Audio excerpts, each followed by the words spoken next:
Tudo bem, pessoal? Esse é mais um IntelliCast, a nossa iniciativa de aprendizado, conteúdo, onde a gente traz grandes convidados e, logicamente, para o dia de hoje, a gente trouxe uma pessoa extremamente especial, um grande contato, um grande parceiro de negócios também, está trabalhando conosco, depois a gente aprofunda isso.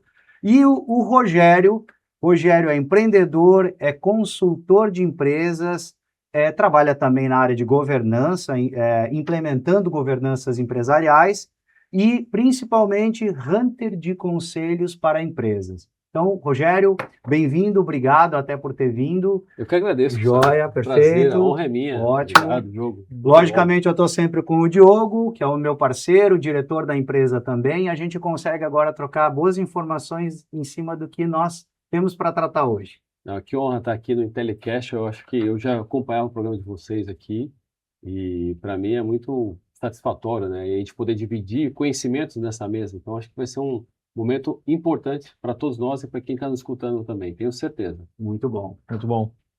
Seja muito bem-vindo. Então, Ah. Rogério, vamos então direto aos fatos. Vamos lá. Contando aí nos bastidores a tua carreira toda como executivo, o que te fez sair do executivo e atuar como conselheiro, consultor, toda essa tua trajetória que tu vem seguindo aqui daqui para frente? Belíssima pergunta, Diogo, porque isso era uma dor que eu tinha desde alguns anos atrás, né? Que eu entendia que assim o executivo ele tem uma vida útil, né, no mercado, olhando como o mercado brasileiro.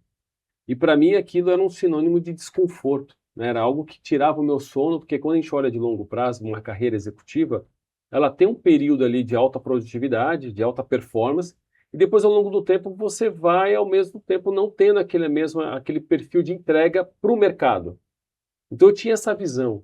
E isso fez com que eu também começasse a olhar o mercado pós vida executiva, né? Que a gente fala pós-corporativa. Até tem um exemplo que a gente fala que é quando você sai do o arroba xyzcompanhia.com e vira um arroba gmail.com. E aí, quando você vira o gmail.com, você vai buscar se desenvolver mais, vai buscar atuar de maneira mais autônoma, mais, digamos assim, empreendedora na prática. Então, isso fez com que eu pudesse me autodesenvolver e fazer a gente chama que é uma releitura, né? Porque o papel mesmo, né? A diferença de ser um executivo, de ser um empreendedor ou empresário, a diferença é a mesma, né? Que você vai ter que fazer venda, você vai ter que buscar resultado, você vai ter que entregar resultado. O único ponto é que você não está reportando para alguém fisicamente, mas você reporta para o cliente, você reporta para o mercado. Então, acho que todo mundo vai, em algum momento, vai começar a repensar suas carreiras e repensar e mudar esse lado de empreendedor, né? Virar um pouco a chave. Aí eu convido a todos que é um momento muito forte e eu vejo que essa é uma tendência de mercado. Muito bom. O empreendedor, ele corre mais riscos, né? Do que o Também. profissional, ele está correndo menos riscos em relação à exposição, né? Que ele, mas, enfim, não tem a melhor profissão ou a melhor escolha. Muitas vezes é momento, né? E Exato. você teve essa transição, achei bem interessante, porque você foi executivo por muitos anos, e aí resolveu, então, ir para a área de empreender e, enfim, assessorar e ajudar muitos empresários. Basicamente é isso, né? Exatamente, Gustavo. E quando a gente começa a olhar isso, né, isso é muito interessante. Se a gente for olhar dados estatísticos, nos últimos anos, a gente vê que no Brasil veio um crescimento exponencial de abertura de empresas. E boa parte das pessoas que estão empreendendo é muito por uma necessidade e não por uma vocação ou até uma questão que a pessoa se preparou. Uma grande questão que eu sempre falo, para quem quer empreender, correr risco, tem que se preparar, né? Então eu vejo assim, no passado, eu era executivo, aí quis migrar para a empresa sem nenhum preparo. E aqui não cabe julgamento, tá, gente? Mas eu acho que vale reforçar. Eu fui empreender ao ponto de chegar a hipotecar minha casa, arriscar, dar tudo, no limite. E eu acabei quebrando. E o que eu levo de aprendizado é que assim, a gente não quebra, né? Ou a gente aprende, ou a gente ganha. Então eu ganhei muitos aprendizados ao longo do tempo e eu tive que ter a humildade de voltar a ser, digamos assim, colaborador, né? Voltar a ser funcionário novamente, porque eu acho que eu tinha muito ainda que aprender antes de ser empresário. Então eu acho que vale uma lição para todos nós aqui, que a gente também tem que entender o momento adequado para cada um aqui, cada um vai ter seu momento ali, mas buscar se preparar, se conectar com pessoas certas, buscar ajuda, mentorias. Hoje o mercado tem muitas informações, muitos suporte. Eu estou falando que há 15, 20 anos atrás eu não tive isso. E a grande dor de mercado é exatamente essa, né? Como que você pode apoiar as empresas, os empresários a não quebrar? Muito bom. Voltando para a tua fase como executivo, como profissional de uma empresa, você consegue pontuar algum erro, algum revés, alguma tomada de decisão equivocada que foi muito marcante, te trouxe Além de, aprendizado? além de criar a empresa e quebrar, né, dentro da carreira, a gente conta aí um pouco do que teve de erro, assim, que pode compartilhar com a Isso. gente. Cara, eu vou falar assim, o meu maior erro foi não escutar a minha esposa e foi colocar toda a minha energia num negócio que eu não conhecia muito bem. Então, quando a gente fala de erros, né, aqui não cabe engenheiro de obra pronta, que a gente sempre tem essa expressão, mas acho que o maior erro que eu cometi na minha vida é não ter tido a humildade de escutar uma pessoa que estava me orientando. Então, às vezes, na vida, a gente acaba passando por alguns processos por falta de uma escuta ativa, que para mim hoje, eu falo que são as principais habilidades de uma pessoa, é tanto a parte de comunicação, quanto uma parte que é a comunicação, a escuta também, né? Total, E ter essa escutatório. humildade. Então, quando a gente não tem a humildade, a gente acaba quebrando. Eu acho que para mim isso foi o maior erro. Nossa, excelente. Muito bom. E com relação a aí, saiu dessa carreira e foi para a parte de conselho, a parte que tu escolheu ser empresário, ser empreendedor, né? Saindo dessa carreira executiva. Teve algum projeto que você não seguiu por conta dos valores dessa empresa, algo nesse sentido? Cara, tive e é super válido. Eu acho que é uma pergunta que você trouxe, né, que é muito importante, que a gente sempre fala assim, quando você toma a decisão de você se tornar um conselheiro de uma empresa, ele é muito relevante, ela tem um grau de responsabilidade muito forte. Então, vamos ter que deixar isso muito claro aqui. Para quem quer ser um dia um conselheiro de empresa, entenda-se que para você estar ali dentro daquela cadeira, sentado naquela mesa, discutindo, orientando, você tem que ter passado por algumas histórias, alguns contextos, para que de fato você possa apoiar e agregar muito mais. E para mim foi muito difícil, porque assim, às vezes você está numa uma operação que você traz todos os seus valores na mesa. Não tem como você separar pessoa jurídica de pessoa física. Você é uma pessoa só. E para mim foi um caso muito forte, porque às vezes você está ali com uma pessoa que tem alguns tipos de condutas, e até para o respeito aqui não vou citar muito detalhe, mas assim, a pessoa tomou algumas decisões ao longo do tempo da empresa que você, como conselho, não teria margem para recuperar ou fazer algo, porque existe uma questão reputacional. E a gente viu que naquele momento era mais interessante para ambos os lados fazer uma ruptura, fazer o distrato do contrato, porque no meu papel ali eu tinha que fazer algo, eu tinha que compactuar de algo que eu não acreditava, que era a questão de você estar ali com uma operação que você sabe que ela não é real e você está reportando algo para o mercado irreal. Uhum. E é o seu nome que está ali. Então, isso a gente tem que preservar muito, porque a gente fala muito uma questão reputacional. Eu posso ter cometido alguns erros, tenho muitos. A gente fala, né? A vida é feita de fracassos e de sucessos, mas fracasso no sentido assim, de eu cometer erro. Cara, não foi tão bem sucedido. Mas você não pode abrir mão dos seus valores. Então, eu recomendo a todo mundo, gente, se não está confortável num lugar, está vendo que tem algum errado e você não tem margem para mudar, melhor você se retirar. Ao invés de você querer mudar a pessoa ou querer mudar alguma regra, porque você, como conselho, está ali para recomendar, não para executar ou comandar. E mesmo no comando, você troca a pessoa, quando você está dentro de um papel de um conselho de administração. Mas nesse caso, eu estava num conselho consultivo, então eu tive que me ausentar. Perfeito. Então, claramente, questões de valores mesmo, Exato, desalinhamento do que a empresa pensava, ou do que o profissional pensava com os teus valores. E exatamente. tem que ter sinergia, né? Acho que isso Muito forte, é Gustavo. inegociável, eu Exato. acredito. E a pessoa tem que estar preparada para isso, porque assim, normalmente, o que eu vejo também, acho que vale um reforço, as pessoas querem ir para o mundo do conselho, mas ela tem que estar muito bem também financeiramente, para não depender daquele conselho. Porque você imagina você estar passando por uma situação de alta complexidade, que está impactando o seu valor, mas aí você olha para o seu caixa e você fala, não, eu não posso abrir mão desse conselho que está me ajudando a minha receita.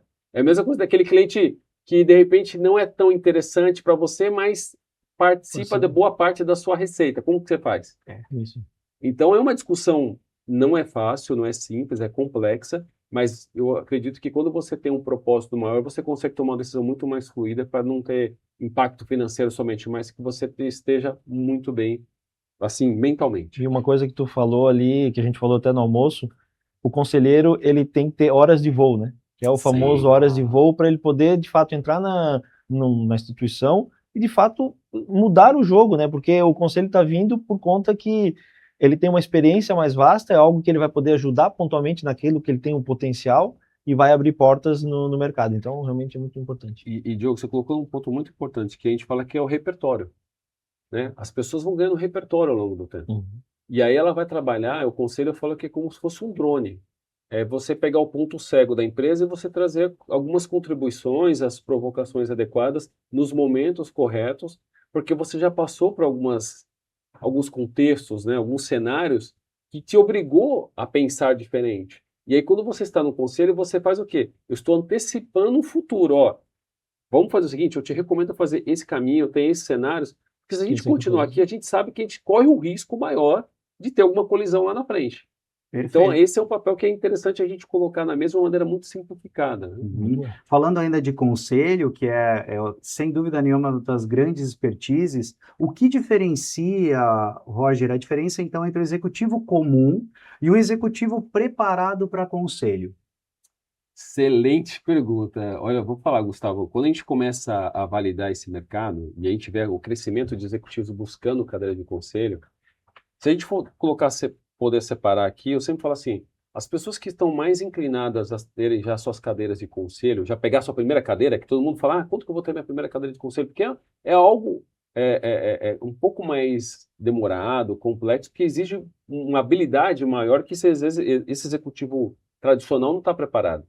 Eu falo que o preparo ele vem muito de anos, né? Lembra que eu falei de repertório? Então, é uma pessoa que minimamente, se a gente puder colocar na mesa aqui algumas habilidades que são importantes, então, desde, a gente fala, entendimento de negócios.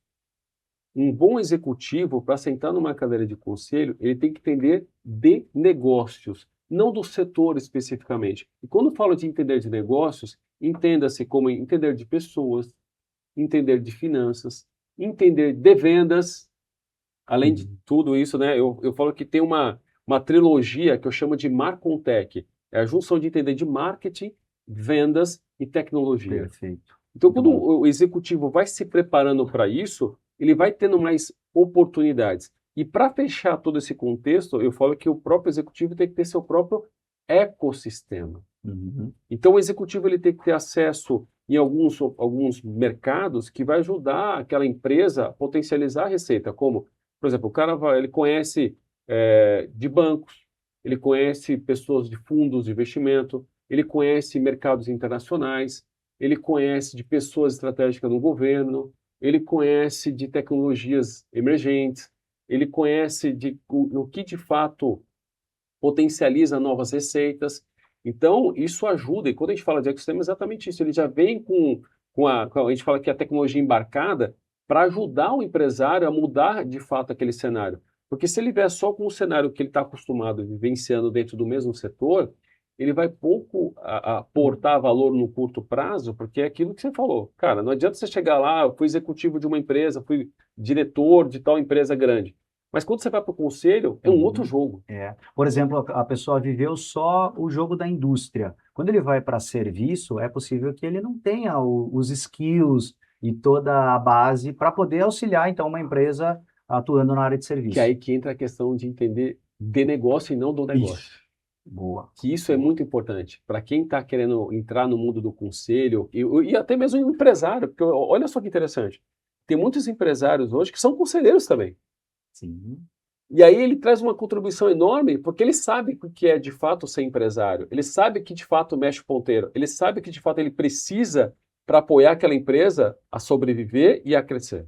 Então, esses são pontos fundamentais, principalmente quem ainda está no mundo executivo, querer buscar uma cadeira de conselho. Entendeu? Muito bom. Até uma dúvida agora, uma pergunta que foi uma dúvida nossa. Sim. Em que momento botar o conselho numa empresa? Porque conselho ele primeiro vem de uma governança bem instituída, depois o conselho para poder, né, ter essas pessoas ajudando. Em que momento que se deve colocar numa empresa uma governança e um conselho? Interessante, cara. Essa é um tipo de pergunta, Diogo, que eu gostaria de responder em dois momentos. Eu falo que o primeiro momento, se a gente for colocar aqui de uma visão global, trazendo a história do conselho, cara, eu fui atrás disso, e é muito interessante que o conselho já é algo milenar, né, bíblico, né, a gente já sabe disso, mas quando a gente fala para o mundo dos negócios, ele começou ali mais no século XIX, muito por questão da Revolução Industrial. Então, na época, os grandes empresários buscavam apoio de grandes estudiosos, né, que conseguiam trazer uma visão de metodologias, de modelos de gestão, que ajudava aquelas empresas a crescer mais. Então, você pode pegar, mesmo se você pega uma biografia lá do John Rockefeller, de grandes empresários na época, os caras já usavam o conceito de conselho. Isso começou muito mais forte na Europa, depois começou a difundir no século XX mais para os Estados Unidos, e aqui chegou nos anos 60 no Brasil. E aí, por que eu falo em dois atos? Porque no Brasil a gente tinha aí um momento ali que a gente fala de hiperinflação, o mercado estava começando ainda a ter um momento de crescimento, a gente estava num processo de industrialização muito grande por conta da época do JK, mas quando a gente olha o mercado de conselho no Brasil, a gente começa a ter uma visão muito mais clara que o conselho vem ajudando muitas empresas, e aí uma provocação que a gente vai fazer aqui é o seguinte, olha só, o conselho hoje, no Brasil, existe dois modelos, conselho de administração e o conselho consultivo, que são os mais usuais. Depois a gente tem o conselho de família, o conselho fiscal. Mas quando a gente fala de conselho de administração, que foi o primeiro conselho a ser instituído no país, a gente fala da Lei 6404, de 1976. Nossa. Que isso fez com que as empresas que fossem abrir capital na Bolsa de Valores, que antigamente tinha a Bovespa e a Bolsa do Rio de Janeiro, ela tinha que, por obrigatoriedade de lei, para preservar, olha isso, preservar a idoneidade da empresa e o crescimento e a longevidade, tinha que ter pessoas externas, ou seja, conselheiros defendendo os interesses dos novos acionistas. Então isso fez com que criasse uma responsabilidade maior sobre aquela corporação. Isso virou algo que virou fundamental para que as empresas pudessem, quando fosse abrir capital, fosse obrigatoriamente ter um conselho. Tipo um validador para Validador, exatamente. Para a empresa falar assim, ó, selo. essa empresa tem uma organização. Porque quando a gente fala a palavra governança, é uma palavra pesada. Mas na prática, nada mais é que a gente fala assim, olha, como que eu organizo um dinheiro que entra aqui? Eu sei que esse dinheiro que entra aqui no caixa, ele vai ser direcionado para as coisas benéficas daquela empresa, não benéficas ao dono da empresa somente, entendeu? Então, quando a gente fala de conselho, ele vem muito nessa preservação. E o conselho consultivo, né, trazendo um pouco mais do que está acontecendo no mercado, ele é mais voltado para as empresas de capital fechado, né, que estão começando ali, que entenderam isso como uma ferramenta. Então, se a gente puder colocar isso de uma maneira mais prática, como você falou assim, quando que é o melhor momento, eu diria que o melhor momento é quando a empresa já começa. Então, hoje as startups, né, trazendo o conceito da nova economia, as startups já têm seus mentores. É verdade. Já começa com mentores, porque isso é uma prática muito usual nos Estados Unidos, né, que a gente fala que são países que têm um mercado mais maduro, que já começa lá com um advogado, um contador e um mentor. Imagina para nós que começamos lá atrás, se você já tivesse todo esse conhecimento, Esse aparato, esse kit completo ali. kit. Cara, muda o jogo. E isso faz com que a mortalidade das empresas possa ser reduzida. Perfeito. Então, por isso que quando eu aconselho, eu falo assim, o melhor momento é agora. O quanto antes, melhor. Essa é a minha resposta. Muito Muito bom.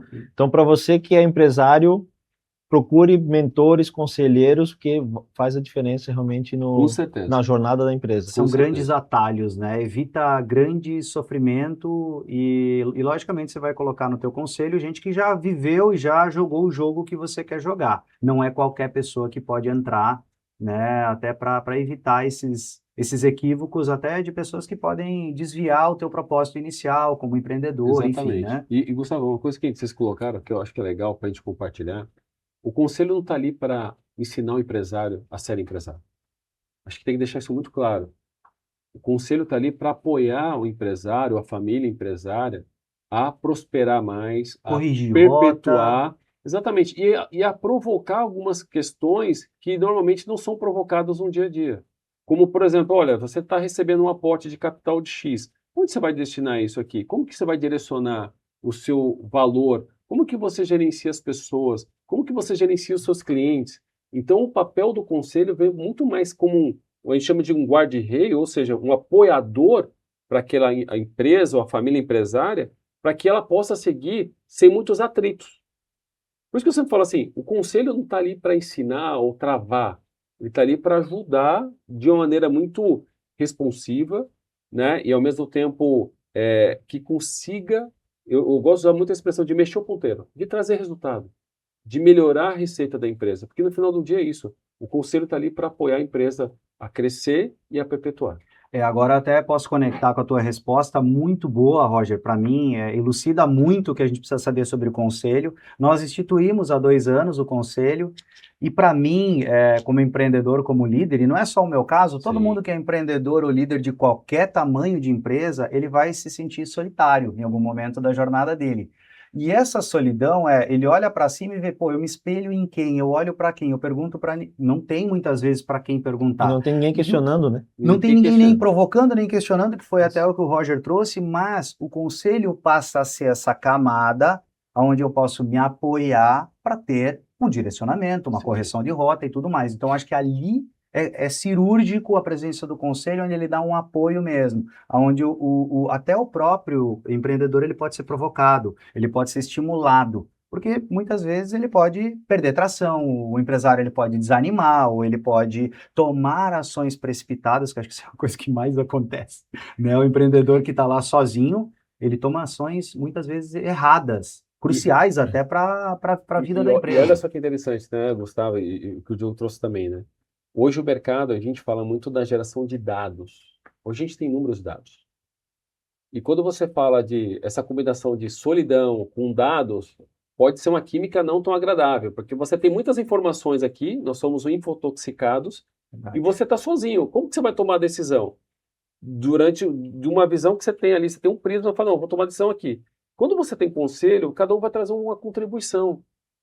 E o sócio também traz a contribuição. A gente fala assim, que no final do dia também, se você tem sócio, te ajuda também, né, a trazer uma contribuição. Ou esposo, ou esposa, alguém da família, que traz uma visão complementar. E o conselho, ele vem para somar. Então, quando a gente vê essa combinação, essa química, né, vou chamar do blend, né, essa mistura bacana, isso ajuda você, como empresário, a tomar as melhores decisões, que o papel do conselho que é, vamos mostrar cenários, vamos imaginar o seguinte, você está numa dúvida que eu vejo muitos empresários me perguntando, Rogério, estou pensando em vender a minha empresa porque eu não tenho sucessão. E boa parte do mercado hoje tem essa dor. Não tenho sucessão, então vou vender a minha empresa. E aí o que a gente faz? Aí você normalmente, com um monte de dados e informação, você vai tomar uma decisão baseada no seu instinto, na sua intuição, no seu modelo histórico, no seu modelo de gestão, e está tudo bem. Agora, quando a gente tem um conselho, é um momento a gente fala assim, olha, tem esse problema, como que a gente faz? De repente o conselho pode falar assim, olha, vamos lá, tem caminhos alternativos, tem caminho que a gente pode fazer um programa de sucessão aqui de algum executivo e fazer um programa de partnership, ou a gente pode vender parte da empresa, trazer um novo acionista e isso assumir a empresa, a gente está no conselho. É uma alternativa. É uma alternativa. Boa. Ou a gente pode chegar e falar assim, não, vamos vender 100% então e vamos criar um family office. Mas sempre tem alternativas, cenários. Se a gente puder fazer, porque o papel do conselho é não extinguir incêndio, né? É tipo assim, vamos nos antecipar. Prever isso. Exatamente. Os Vamos nos problemas. antecipar. Porque quando já está queimando, ali já está pegando fogo, fica mais difícil de atuação. Então, acho que cada vez mais a gente tem que ter essa visão de como a gente vai se preparar, estruturar, porque a cadeira é solitária mesmo. E a gente Boa. tem que apoiar a família, empresário, os empresários que estão ali no dia a dia né, que eu falo que é da batalha, que a gente está numa batalha diária, e não é só chegar provocando, cutucando, sem fundamentos, é realmente contribuir, é dar acesso, porque eu acho que isso que é o que vai movimentar. Boa, muito bom. E aproveitando até para quem está montando, pensando em montar agora um conselho, instituindo a governança, qual que são os erros mais comuns que os empresários acabam tomando para a montagem desse conselho? Gustavo, eu falo que aqui não tem edição, né? Então vamos fazer o seguinte, cara. Normalmente não pode partir da premissa de chamar amigos. Esse é um erro comum, Esse é então. um erro comum, porque vai ter pessoas ali que vão sempre dizer o sim para você. Vão Então você ser- não está montando um conselho, Isso. você está montando uma confraria de amigos. Boa. Então, acaba entrando num cenário que ele não vai ser pró a empresa, ele vai ser pró o seu ego. Pró o ego do empresário. Porque eu preciso de aceitações, então eu vou trazer alguns amigos e os caras vão dizer sim para tudo que eu estou falando e tá tudo bem. E não é assim. A gente sabe que esse é o pior erro, um dos piores, né? E para mim o segundo erro é a falta de humildade. Uhum.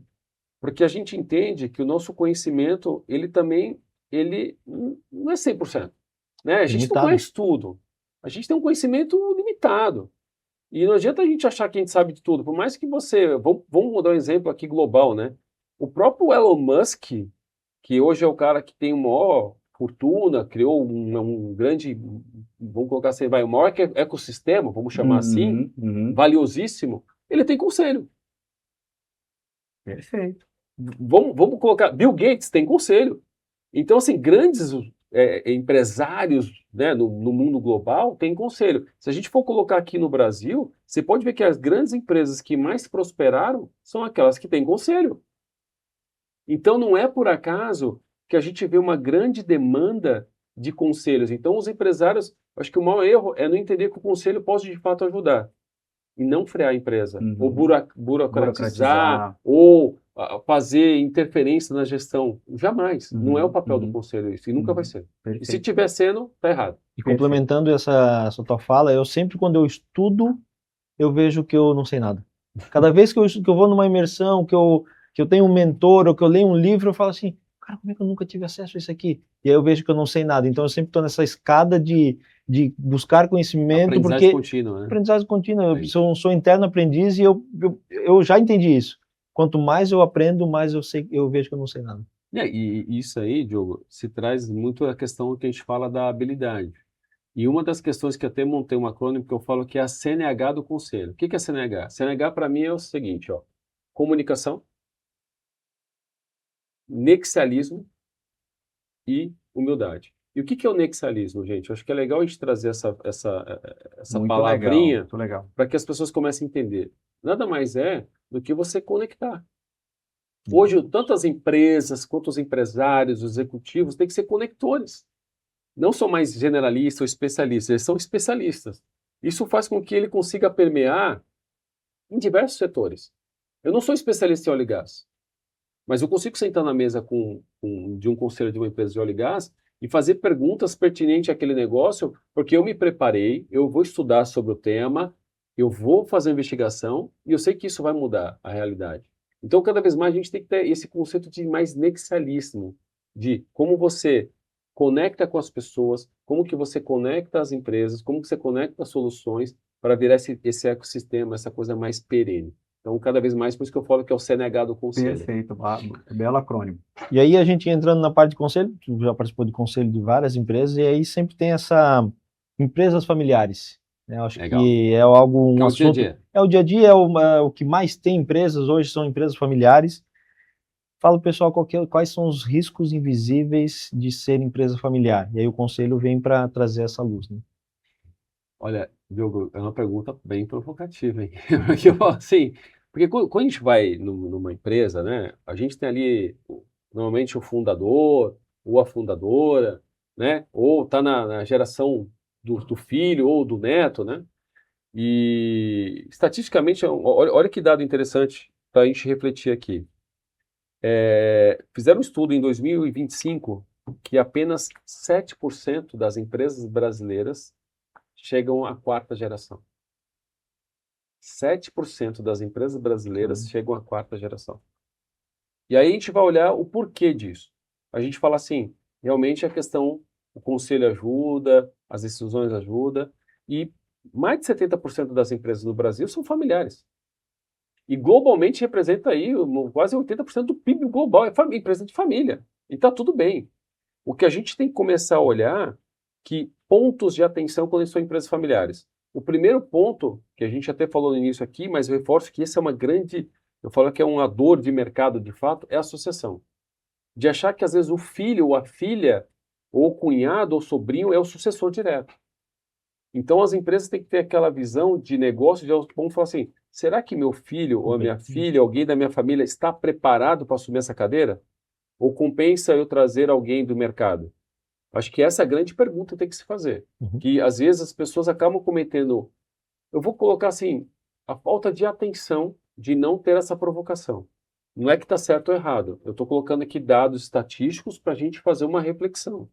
E quando a gente faz uma reflexão sobre o fato gerador das empresas não perpetuarem, é normalmente por falta esse nível de consciência.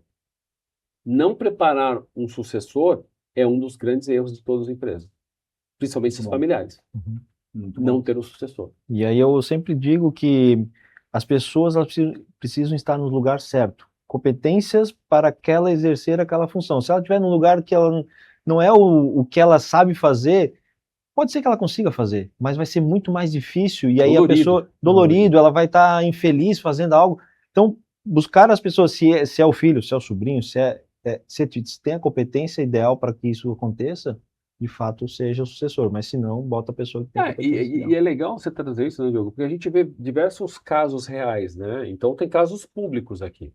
Hoje a gente vê aí um grupo, né? Vamos colocar assim, um núcleo, né, de grupos familiares, de holdings, né? Que a gente tem muito que aprender. Então eu estava outro dia estudando sobre o caso da Itaúsa, por exemplo. A Itaúsa tem uma holding familiar.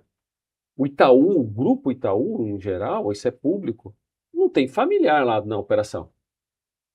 O executivo lá hoje, presidente, não é da família. Então isso mostra o nível de maturidade, de entendimento, que a família está onde? No conselho, está na family office, está no holding, não está no dia a dia da operação. Então, quando a gente vê essa questão de maturidade empresarial, eu acredito muito no Brasil, a gente vê olhando os números, cada vez mais os empresários estão aumentando o índice de maturidade empresarial. Não é o tempo de maturidade de empresa, é o tempo de entendimento que precisa fazer para aquela empresa ser perpétua. Porque a coisa mais difícil que a gente vê no Brasil são empresas centenárias. Quantas empresas centenárias você conhece? São poucas. Pouquíssimas. E por que elas são centenárias e as outras não? O que diferenciou? A gente está aqui na região de Santa Catarina, né? A gente tem diversas empresas que a gente admira. A gente tem tanto a Van, a gente tem a WEG. Então, assim, por que essas empresas perpetuaram? Aí você começa a estudar, fala, não, deixa eu entender. A gente fala que existe um padrão, né? Um algoritmo, se a gente for olhar, existe um padrão. Se a gente for pegar a história da WEG lá atrás, a gente vê que eles, os 3 sócios, entenderam que a empresa tinha que perpetuar. E tinha que ser maior que eles. Não eles serem maior que a empresa. E aí eles começaram a fazer um processo, né, de aperfeiçoamento de gestão, buscar ajuda, buscar consultorias, buscar conselho, buscar pessoas que realmente pudessem aportar valor a ponto de hoje ser uma grande expressão global. Para mim, uma das maiores referências de empresa de sucessão é uma WEG. Está aqui na região. A gente vê o caso do Luciano Hang. É um cara que empreendeu, que está aí empreendendo. Qual que é o grande desafio dele? É daqui a pouco ter um sucessor. Porque ele é a marca personificada da marca. Do que hoje a gente fala muito também dessa questão, né? Como você associa uma marca à empresa. O empresário da empresa, né? Porque são 2 marcas distintas. E até tem alguns programas que o pessoal fala em inglês, né? Que é o Founder Lead Growth, que é o fundador à frente, trazendo ali. Então, isso em questões familiares também, a gente vê com bons olhos. Se a pessoa tem essa habilidade, querer estar à frente da empresa, fazendo toda essa comunicação, esse lado institucional, isso é super válido. Só que, ao mesmo tempo, ele tem que cuidar de levar a empresa junto e também trazer um sucessor. Que a gente vê um caso típico, no meu ponto de vista, que o João Odib faz com a CIMED. O filho está sempre junto. Isso é super importante. Já está sendo preparado, Está sendo preparado, já não é de hoje, já não é segredo. Então está sendo colocado à frente de várias agendas complexas, de várias tomadas de decisões, porque você vai trazendo um modelo mental ali de gestão. E a pessoa que vai convivendo com você sendo a sua sombra é fundamental. E a pessoa também tem que querer. Mas parte de um princípio que tu falou bem no comecinho ali, que é a parte o empresário precisa ser humilde. Exatamente. Ele não pode ter o ego, porque se o ego, ele dá uma cegueira no empresário que ele não olha assim, a empresa não pode ser maior que eu. Pelo contrário, a empresa tem que ser, ela tem que se perpetuar pelo longo do tempo e o empresário precisa ter esse olhar. Por isso que a gente fala o seguinte, tem uma frase que é legal para o pessoal anotar aí de casa, é o seguinte, ao invés de você criar o ecossistema, cria um ecossistema. Muito bom. Que essa é a grande missão de todo empresário. Cria ecossistema, não ecossistema. Porque o ecossistema quebra. Ele quebra a empresa. Isso e é ruim. traga pessoas melhores do que você, como Sempre. essência, né? Sempre. E ótimo. Eu já emendo uma outra questão que é os sinais de que o empresário está sendo o limitador do crescimento da empresa. Que sinais que poderiam ser esses para que eu já possa me avaliar, o Diogo também, a pessoa que está em casa, se a gente está apresentando esses sinais de limitação para o nosso crescimento? Olha só, eu acredito assim, né? O mercado dá sinais, as pessoas dão sinais. Uhum. Quando a gente fala de sinais, a gente fala muito de indicadores, né? Às vezes o empresário está ali no dia a dia, ele acaba não tendo a grande questão de falar assim, tá, essa empresa daqui 5 anos, 10 anos, como que ela vai estar, né, sendo tocada? Então, ele tem que ter essa visão de longo prazo para poder falar assim, até onde eu estou realmente aportando o valor da minha empresa? Até onde eu estou provocando o meu time a ser melhor? Até onde eu estou me provocando também, me autodesenvolvendo para ser um empresário melhor? Né? Eu tenho um propósito de vida que eu até anotei em pedra, que eu falo assim, ó, me tornar um ser humano melhor a cada dia. Eu acho que para você não ser o limitador, você tem que ter essa humildade, Intelectual. esse autoconhecimento, Gustavo, porque assim, como é importante, a gente fala muito desse momento de você se autoconhecer. E quando você se autoconhece, você sabe qual é o seu limitador. Você não é, e aqui, gente, não é etarismo, não é nada disso. Porque às vezes fala, não, quando eu ficar velho eu vou parar. Não, não é isso. Tem gente que para com 40, com 30, não é. A questão limitadora aqui não é idade, é consciência. De você falar assim, não, eu Perfeito. vou até aqui. Enquanto você vê que está performando, está dentro do que a operação está te retribuindo, vai em frente. A partir do momento que você fala assim, olha, de acordo com o que eu tenho como propósito, como objetivo, acho que agora é o momento de eu preparar um assessor, eu vou ir para o conselho. Como é o grande movimento de todo empresário, eu vou para o conselho, porque ali eu consigo atuar na minha empresa, porque é difícil você falar para o empresário, ó, a partir de amanhã você não vem mais. Você não precisa estar aqui na sua empresa. Na sua empresa você não precisa. Não funciona. Acho que isso também é uma transição, Gustavo, gradativa. Por isso que eu falo do processo do autoconhecimento. De você se autoconhecer para falar assim, olha, eu tenho interesse de um dia sentar numa cadeira de conselho e deixar uma outra pessoa tocando a empresa. Eu vou conseguir atribuir um valor muito maior para a empresa estando nessa nova posição do que aquela. Eu acho que assim, essa leitura tem que ser feita. Uhum. Tem E a ver não com é fácil, tá? maturidade, não. Maturidade, consciência, É, maturidade. é. E é difícil, hein, Gustavo? Eu falo assim, não tem receita pronta, tá, gente? Eu acho que é legal a gente estar trazendo essa forma muito genuína aqui, desse nosso bate-papo, mas é, cada um vai ter seu momento. Isso. E para saber o momento é autoconhecimento, como você mesmo É reforçou. isso. É muita consciência do que eu quero, para onde eu estou indo, minhas deficiências e da Exatamente. energia que eu tenho ou não tenho para continuar. Porque eu acho que Uhum. aqui também é o determinante, né? Porque se eu não estou feliz, liderando o meu negócio, eu não estou me realizando, não segue.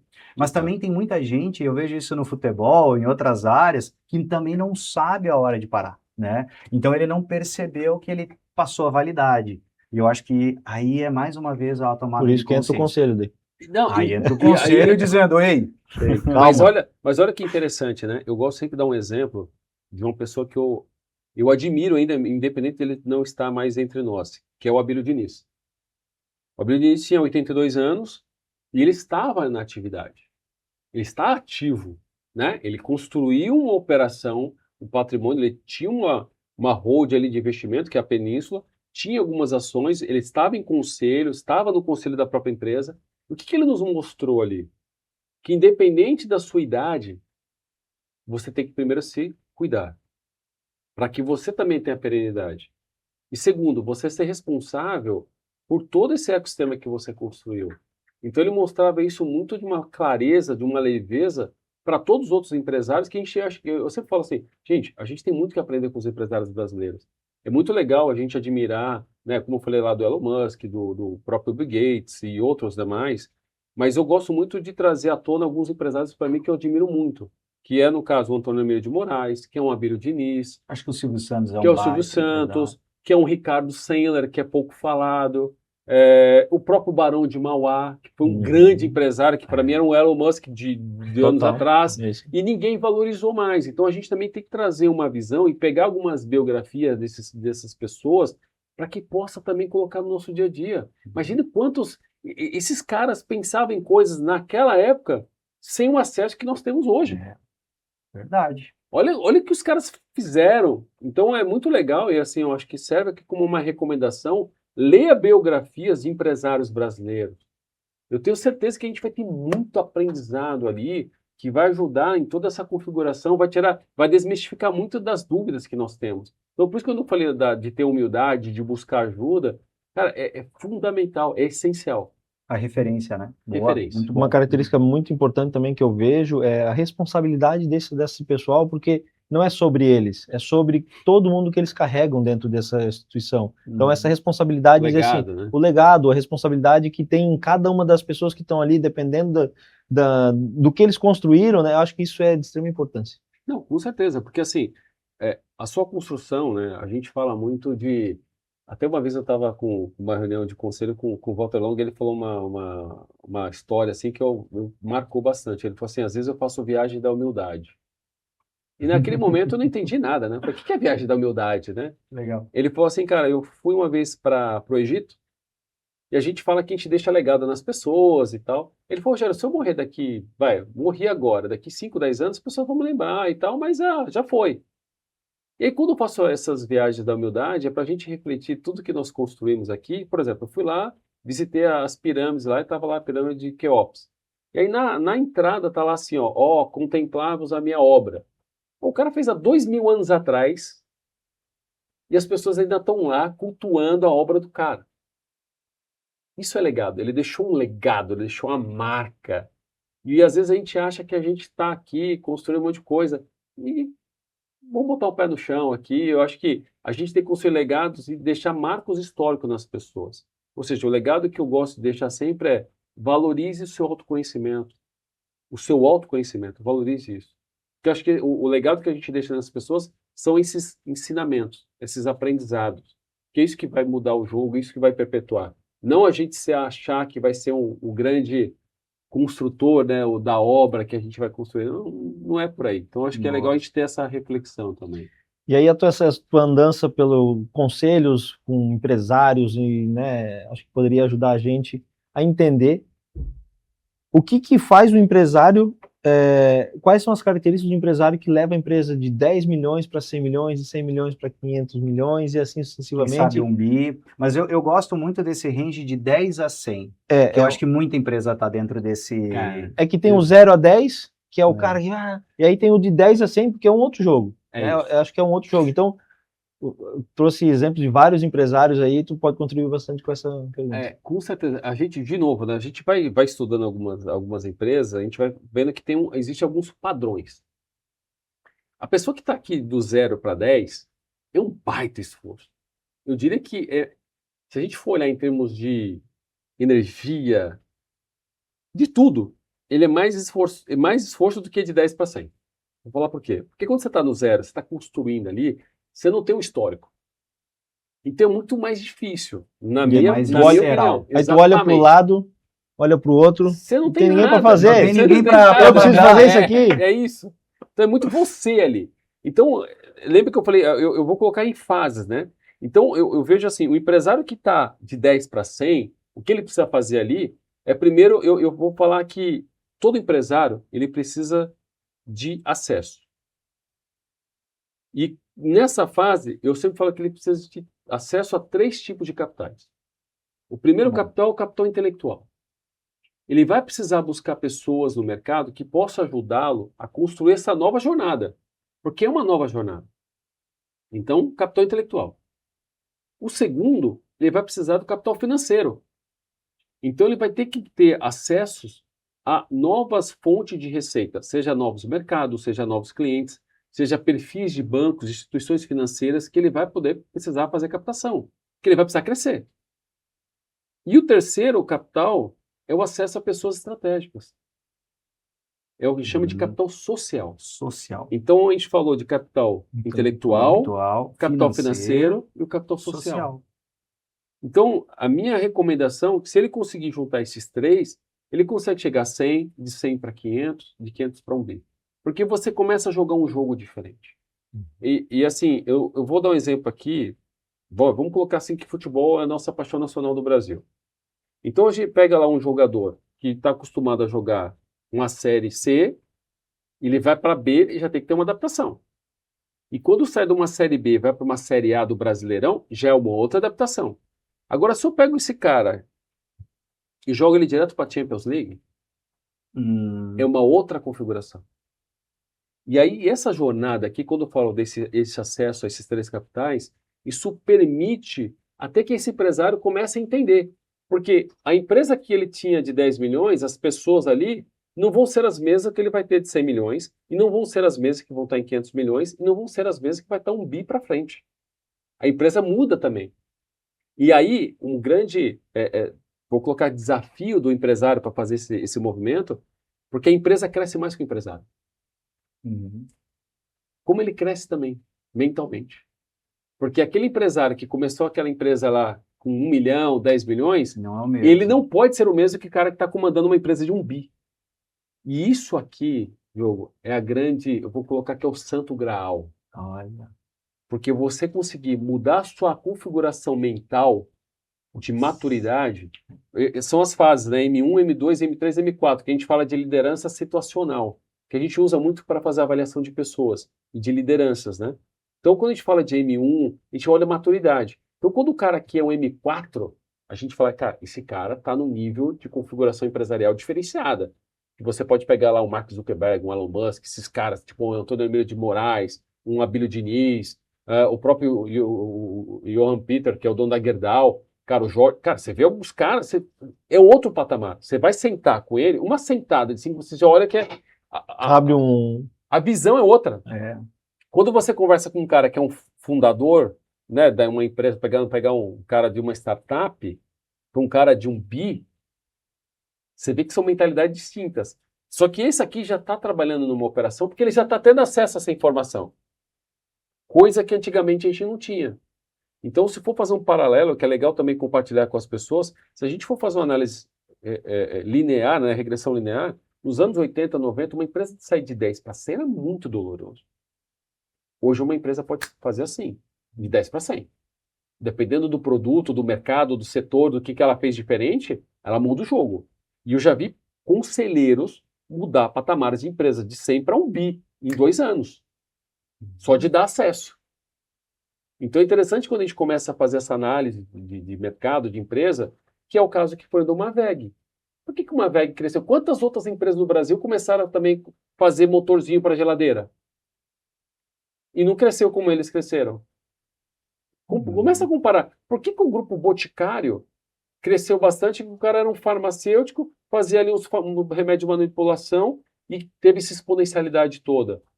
É interessante a gente começar a estudar a história das empresas, né? Casos, Não né? com as empresas porque quebraram, que é um caso do MAP e tal, mas tudo tem um aprendizado aqui para você entender como que eu levo uma empresa de 10 para 100. Isso muda o jogo.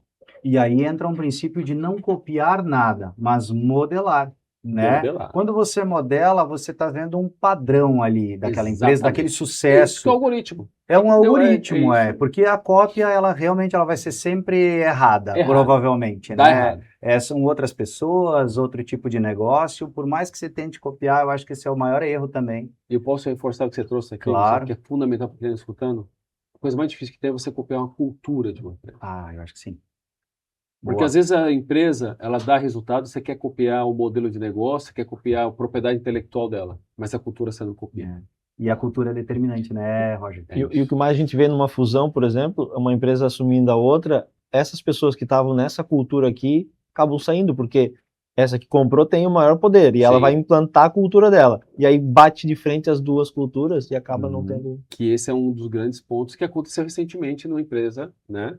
Todo mundo sabe que é domínio público, empresa do mercado de modas. A cultura ali rachou, fez com que a empresa, todo mundo achasse que ia ser uma grande empresa, da Arezzo, com a Farm, com todo o grupo. E a teve empresa choque de cultura. deu cisão. Por Uhum. quê? Criou-se uma ruptura, choque de cultura. Uhum. Que isso é algo que a gente também, como empresário, tem que olhar. Cara, o que é cultura? A gente pode falar de várias coisas. Cultura é aquilo que você faz, ou que você... quando ninguém está vendo. Uhum. Como ética. Mas, por mais que a gente fale que seja uma cultura invisível, mas a cultura, cada vez mais, ela é uma coisa tão forte, tão impactante, que quando você entra numa empresa, você vê. Pô, eu entrei aqui na Intel, eu vi o que é a cultura do Grupo Intel. Eu vi a diferença das pessoas. As pessoas são apaixonadas, tem processos, tem conexão, tem valorização com os colaboradores, tem valorização com os clientes, tem ambição de crescimento. Então, eu falo que é a propriedade intelectual. Cultura, para mim, é a propriedade intelectual da empresa. Eu gosto de falar também da cultura, que é tudo que a gente não tolera, né? Também. Eu acho que é algo que é importante falar, né, sobre cultura, e é isso. Eu não tolero isso aqui passa a ser a minha cultura, porque é algo que a gente não quer viver, né? É o que faz uma pessoa crescer e uma pessoa ser desligada. Isso. Muito bom. Perfeito, muito bom. Voltando ainda na tua fase aí de recrutar, de buscar talentos no mercado, que eu acredito que esse seja um grande trabalho que você faça hoje, o que você analisa para, então, recrutar um conselheiro? O que é premissa, skills importantes? Legal. Quando a gente começa a buscar um conselheiro, Gustavo, eu parto de um tripé estratégico, né? Então, eu vejo sempre a questão da tese da empresa. Então, vamos imaginar o seguinte: eu vou buscar um conselheiro aqui para o Grupo Intel. Legal? Antes de eu trazer um perfil aqui aleatório, eu vou buscar entender como que você pensa, qual que é a sua expectativa, qual que é o modelo de negócio, qual que é a projeção dessa empresa, qual que é a tese real. Em cima dessa tese, eu vou fazer uma busca no mercado para trazer pessoas que tenham uma visão que possa, de fato, aportar um valor em termos de conhecimentos, de acessos, que você vai precisar para fazer esse movimento. Então, você fala assim para mim: Rogério, eu quero levar minha empresa para 1 bi de receita. Boa. Então, eu quero um perfil de conselheiro que traga essas relevâncias aqui. E em cima dessa tese, eu vou fazer uma busca de perfis que possa, de fato, apoiar você a chegar nesse 1 bi. E aí, quando eu vou na prática, eu vou como uma pessoa responsável pelo processo. Qual que é meu papel? A fazer as validações. O que é validação? Eu vou buscar entender se essa pessoa entende de fato de negócios, o quanto de fato ela tem de entregáveis, qual que é o histórico dessa pessoa. Essa é a primeira coisa. O segundo ponto é a reputação. Isso é importante, né? Qual é a reputação? É super importante, Gustavo, porque cada vez mais nós entendemos que no mundo real a reputação vale muito. Não adianta a gente achar que, não, Gera, pô, cara... Não. Reputacional é importantíssimo. Então, lembra que a gente falou de valores? É inegociável. Não vou trazer uma pessoa aqui, vamos dar um exemplo, assim, mais extremo, tá? Imagina que eu trago uma pessoa que tenha todas as competências que você busca e, assim, seja aquilo que você fala assim: nossa, é isso que eu preciso. Tecnicamente, o ideal. Tudo. Tá. Só que a gente vai fazer uma busca ali para ver, e aqui não é questão de ter alguma restrição financeira. O cara tem um processo de, por exemplo, de feminicídio. Como que você traz uma pessoa para sua empresa que tem total know-how, competência, mas tem um processo das costas de feminicídio? Entendeu onde eu quero chegar? Total. Então a gente busca ter essa responsabilidade de não só trazer pessoas que tenham as habilidades mais aderentes à tese do Grupo Intel, mas também pessoas que têm uma reputação que vão poder apoiar. Porque a imagem dessa pessoa vai estar junto ali em todos os momentos. Imagina você está fazendo ali uma sessão de fotos, vídeos, eventos, e aí alguém fala: não, essa pessoa está lá no conselho. Como que esse cara permitiu isso? Entendeu? Porque isso respinga na sua empresa. Total, mancha. Então, eu estou colocando isso aqui que é um ponto super delicado. Isso vale tanto para uma posição de conselho, quanto também para uma posição executiva. Só que conselho é maior ainda, porque isso gera um impacto sobre a questão da visão dos acionistas. Imagina se você vai amanhã depois fazer uma rodada de captação. A primeira pergunta que os fundos fazem é: quem são as pessoas que estão lá com você? Quem tá Tanto por na trás? liderança quanto no conselho. Deixa eu ver a mini bio de cada um aqui. Entendeu a responsabilidade? Tá, Então esse é o meu papel, que eu tenho que fazer essa blindagem, né? Mitigar risco, mas ao mesmo tempo trazer pessoas que tenham aderência com aquela tese da empresa. Excelente. Rogério, a gente tem papo para ficar aqui umas 3, 4 É. horas, mas a gente vai se dirigindo para o final por conta do Mas é um tempo prazerzaço. mesmo. Mas eu tinha uma pergunta para fazer, depois o Gustavo vai fazer uma pergunta final, que a gente sempre gosta de fazer. Para ser bem prático, né? Acho que a gente é pragmático, Sim. você tem um direcionamento também. Qual é a ação que você faria num plano de 100 dias para mexer o ponteiro de uma empresa? Essa é matadora, hein? Essa é matadora, Diogo. Eu falo sempre o seguinte, cara. No papel de conselho, vou colocar aqui, a gente pode falar do papel executivo e no papel de conselho, tudo bem? Uhum. No papel, vamos colocar primeiramente o papel executivo. Todo executivo que chega numa empresa, normalmente a grande recomendação que a gente fala é que tem que apresentar ali no mínimo, o famoso que a gente falou aí, né, que é o plano de 100 dias. Nesse plano de 100 dias, ele sempre vai compreender um tripé também, né, entender de pessoas, de processos e clientes. Então, normalmente, o que você vai mexer o ponteiro ali é saber o que fazer e o que não fazer. E às vezes o mexer no ponteiro não é só trazer receita, pelo lado do executivo, mas entender todos os ritos, rituais e a cultura da empresa. Ter uma leitura antes de sair fazendo algo, tem a habilidade de absorver o que é importante, o que é prioridade.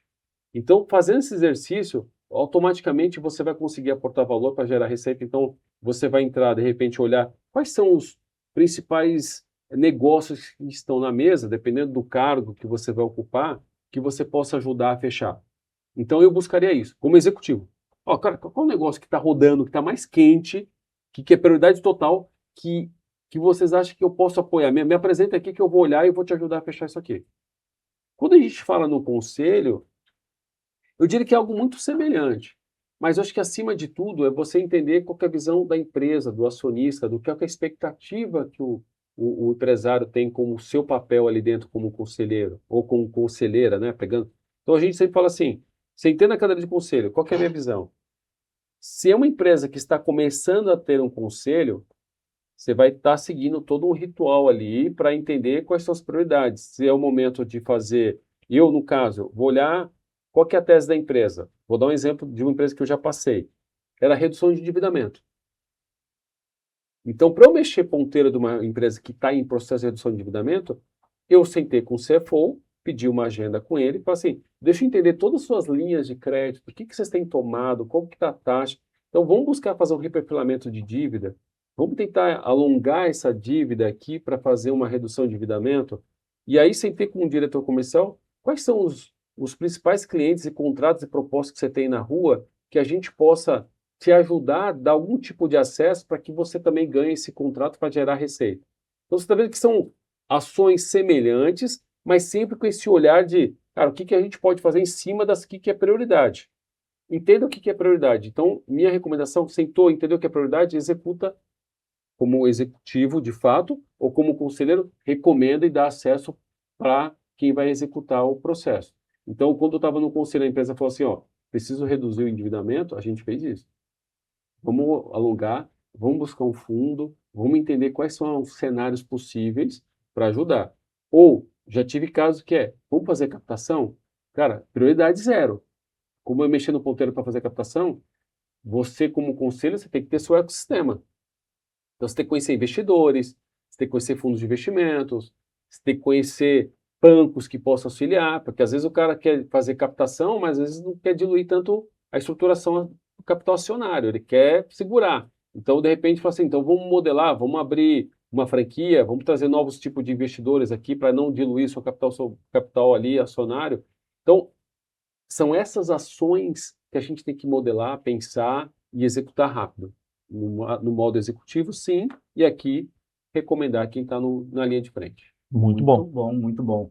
Roger, se conselho fosse bom, seria pago. Sem dúvida. Então, a velha pergunta de que conselhos que você daria para o empreendedor, para o empresário. Mas eu agora quero perguntar para ti, qual conselho você se dá todos os dias para você manter aí teu pique, a tua motivação, até a tua alta performance? Legal. Eu queria só fazer um parênteses antes, né? Que a gente fala assim, se o conselho fosse bom, venderia, né? Ou não daria.